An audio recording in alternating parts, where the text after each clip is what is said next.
प्राज्ञा, शील, करुणा के प्रतिमूर्ति तथागत भगवान बुद्ध का जन्म कपिलवस्तु के लुम्बिनी नामक स्थान पर हुआ था। आइए उनके बारे में एक कहानी राजधर्म पढ़ते हैं। अति प्राचीन काल में वाराणसी में ब्रह्मदत्त नाम का एक राजा राज करता था, जो अपनी धर्मप्रियता और न्यायपरायण शासन के लिए प्रसिद्ध था। उसके शासन काल में बोधिसत्व एक ब्राह्मण कुल में पैदा हुए। कुछ बड़े होने पर उन्होंने अनेक शिल्पों का ज्ञान प्राप्त किया। फिर प्रपज्ञा धारण कर वे रमणीक हिमालय प्रदेश में चले गए और कंदमूल, फल आदि का सेवन करते हुए तपस्या में लीन रहने लगे। ब्रह्मदत्त विवेकशील राजा था।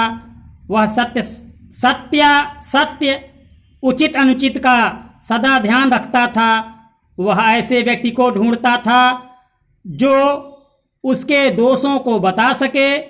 प्रशंसा करने वाले तो सभी थे, दोष बताने वाला कोई नहीं मिलता था।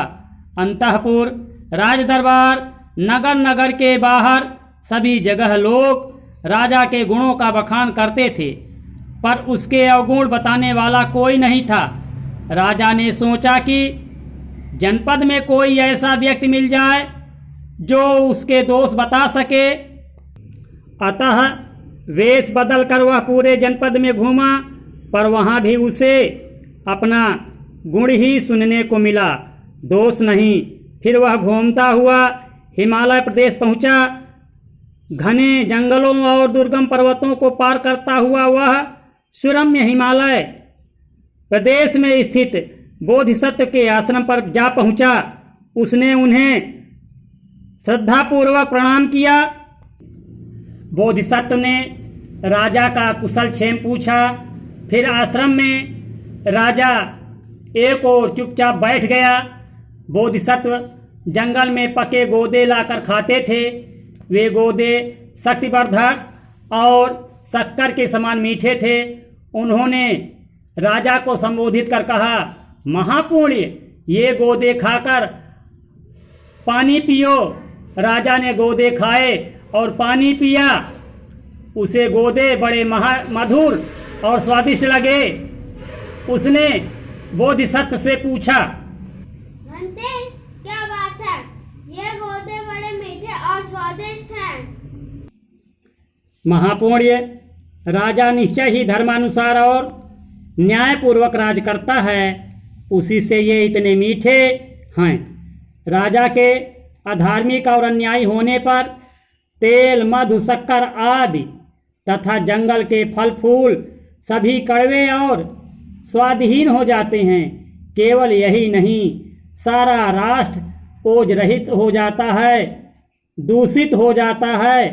राजा के धार्मिक और न्यायप्रिय होने पर सभी वस्तुएं मधुर और शक्तिवर्धक होती हैं और सारा राष्ट्र शक्तिशाली तथा ओजस्वी बन जाता है।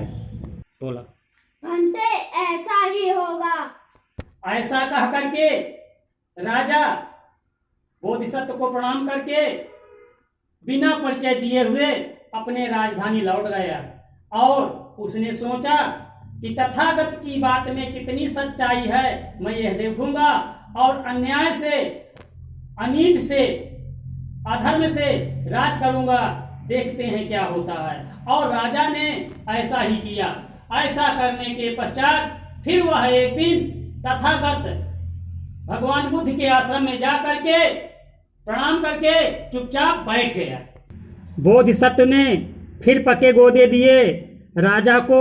वे गोदे बड़े कड़वे लगे। राजा ने गोदे थूक दिए।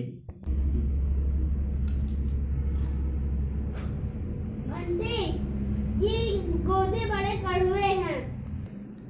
महापुण्य, राजा अवश्य अधार्मिक और अन्यायी होगा। राजा के अधार्मिक और अन्यायी होने पर जंगल के फल फूल तथा सभी वस्तुएं नीरस और कड़वी हो जाती हैं। यही नहीं, सारा राष्ट्र ओज रहित हो जाता है।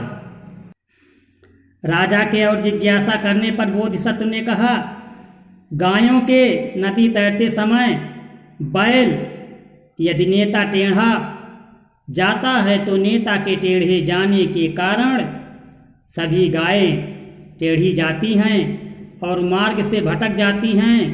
इसी प्रकार मनुष्यों में जो भी श्रेष्ठ होता है वह नेता माना जाता है। यदि वह टेढ़े मार्ग से जाता है, अच्छा करता है तो सारी प्रजा अच्छाई करती है, राजा अधर्म करता है तो सारी प्रजा कुमार्ग पर चलती है और अधर्म करने लगती है। राजा ही नेता होता है। राजा के धर्म विमुख होने पर सारा राज्य दुख को प्राप्त होता है। गायों के नदी पार करते समय यदि बैल नेता सीधा जाता है तो नेता के सीधा जाने के कारण सभी गायें सीधी जाती हैं और नदी पार कर जाती हैं। इसी प्रकार मनुष्यों में जो श्रेष्ठ माना जाता है वही नेता माना जाता है। यदि वह धर्म का अनुसरण करता है तो श्रेष्ठ प्रजा धर्म का अनुसरण करती है। राजा के धार्मिक होने पर सारा राष्ट्र सुख को प्राप्त करता है। बोधिसत्व से यह शिक्षा प्राप्त कर राजा ने अपना राजा होना प्रकट किया और विनय पूर्वक बोला। भंते, मैंने गोदों को मीठा करके फिर कड़वा किया। मैं उन फलों को मीठा करूंगा और कड़वा नहीं होने दूंगा। यही मेरा संकल्प और व्रत है।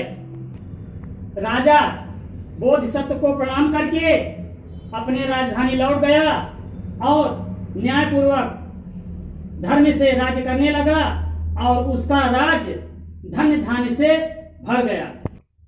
बच्चों, ये कहानी लिख करके भेजो। जय हिंद, जय भारत।